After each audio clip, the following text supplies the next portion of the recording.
Hey guys, how's it going? My name's Tyler. Well, could be worse, I guess. Welcome back to TRF. As you can tell, it is raining today. But in this series, I am fishing 100 ponds, no matter the weather. And today, it is pouring down rain. So we're gonna take the opportunity to teach you guys how to catch more fish and more fish in the rain and bad weather. It is cold, it is windy, it is rainy, but that's not gonna stop us today. Let's get down to pond number 46.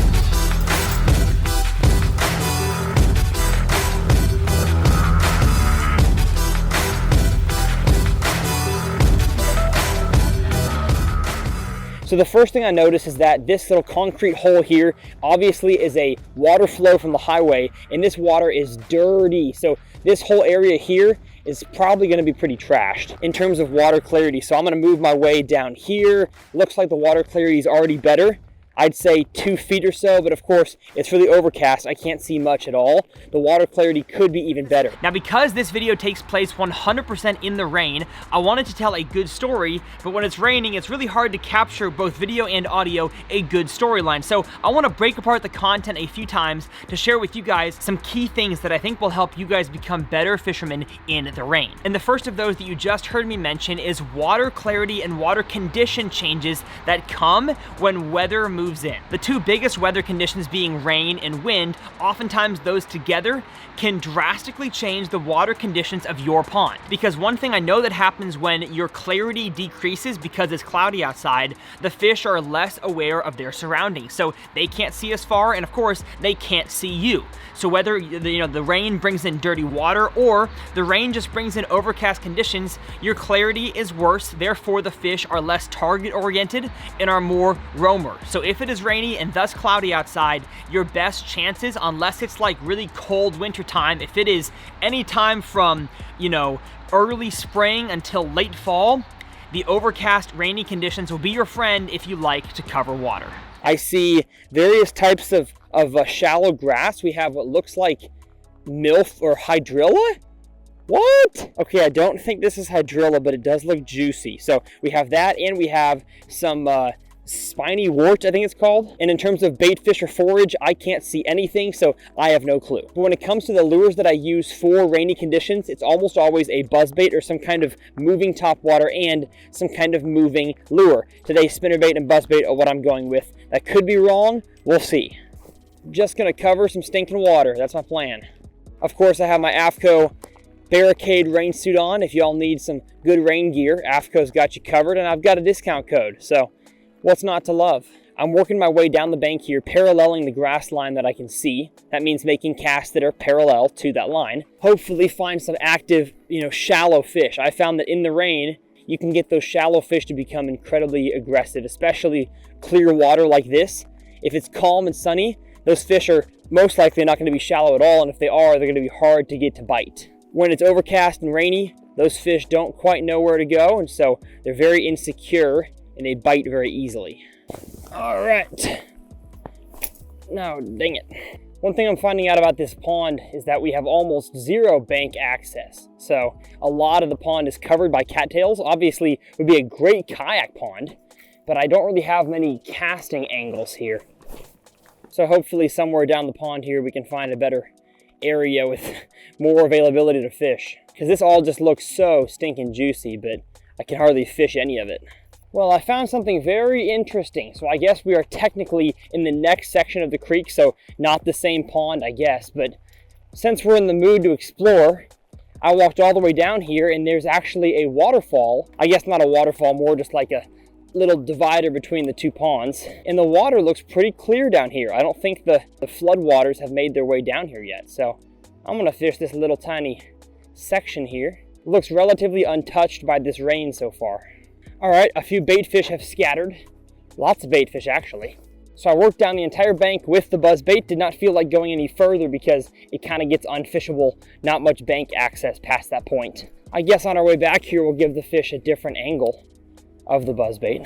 Now what I just discussed there was fishing in shallow water using the same exact lures in the same areas, but making the opposite direction cast, because sometimes a fish will not eat it if it's coming one direction, but whether they need the second direction or they just need to be like woken up from one direction and they can attack from the other, similar to a snake if you're hiking in the woods and maybe the first hiker that wakes up the snake does not get bit, but the hiker after, when the snake is well awake, that's the hiker that gets bit. Oftentimes, I think that's what happens to a bass, is that they're just not ready to eat the first time your lure comes. So sometimes repetitive casts from the same direction to the same area can get a fish to eat, but sometimes making a cast to the same area from the opposite direction can get a fish to eat. I'm not saying every time, but it's always worth a shot, especially if you're bank fishing and you're gonna go down one way.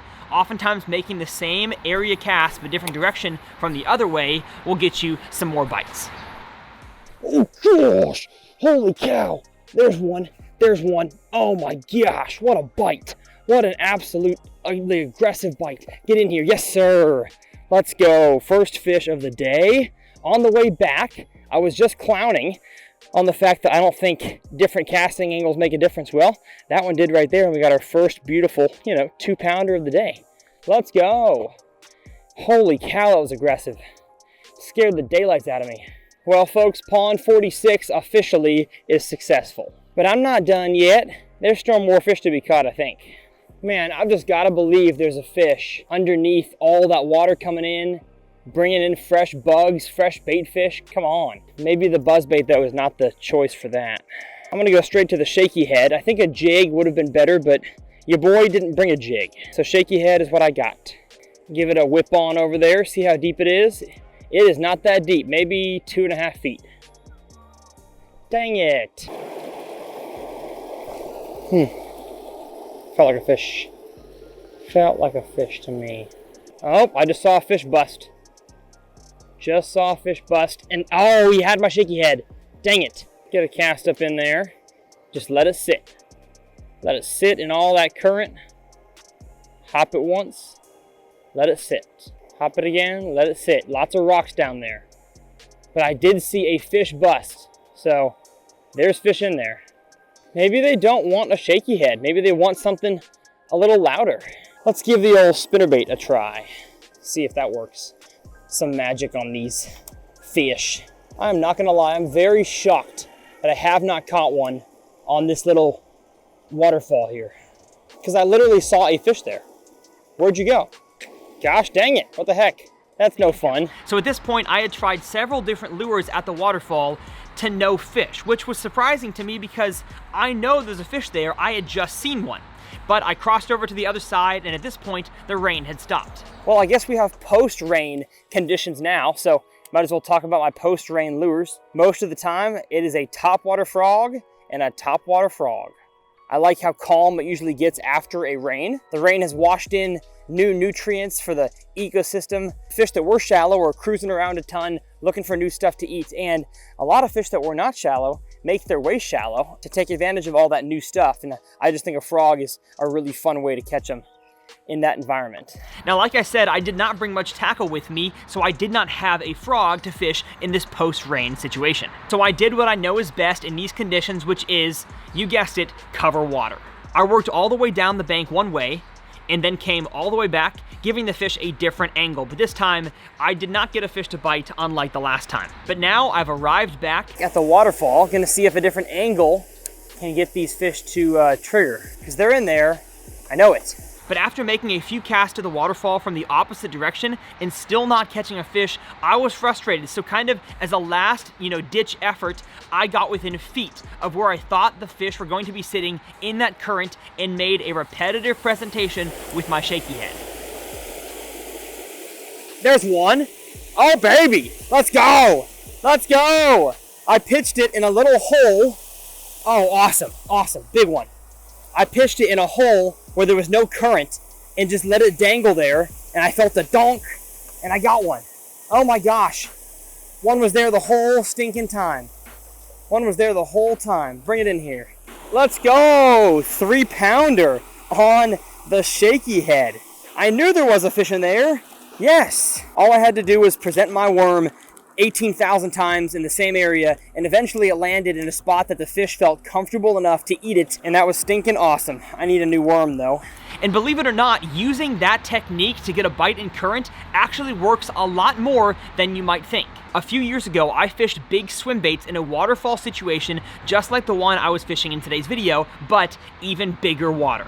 And one thing I learned in fishing that situation is that repetition is so important. I tend to believe that environments like that always have bass around them. It's just up to you as the angler to get your lure, whether it's a small shaky head or a big glide bait, in front of their face enough times that eventually they can't stand it and they eat it. So if you on your pond or body of water have a situation like that, just know that repetition can get a fish to eat. Now, I did spend a few more minutes making casts to that area to no avail, and so I headed to the other side.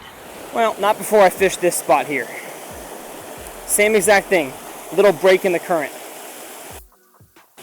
All right, nothing. Well, you know what? I would consider that a success.